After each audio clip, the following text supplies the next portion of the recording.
তো hello guys, কেমন আছো তোমরা সবাই? আশা করি সবাই ভালো আছো। আজকের ভিডিওটা আমি ঘুম থেকে উঠেই শুরু করলাম।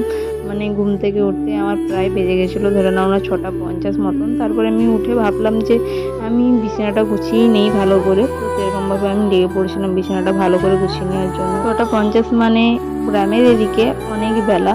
তো সেরকমভাবে উঠতে ওদিকে তোমাদের ভাবে উঠে খেয়ে টেয়ে নিয়ে চলে গেছিলো কাজে। ও আমাকে আর ডাকেনি, তো সেই হিসেবে তাই জন্যই দেরি হয়ে গেছিলো। তো ফোনে অ্যালার্ম দেওয়া থাকে, দিনকে আর অ্যালার্ম দেওয়া হয়নি, তাই জন্যই অনেকটা লেট হয়ে গেছিলো অনেকটাই। তো কাজ গুছাতেও আমার অনেকটা লেট হয়ে গেছিলো তাই জন্যই।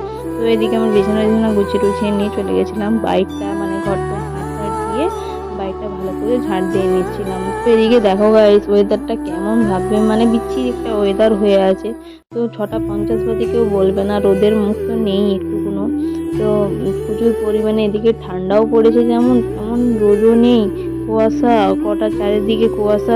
তোমার সাথে কথা বলতে বলতে আমার বাসি কাজ কমপ্লিট। এদিকে স্নান টান করে পুজো করতে চলে এসেছিলাম। আমি পুজো টুজো করে দুপুরে রান্না করে নিচ্ছিলাম। তো গাইস, টাটা।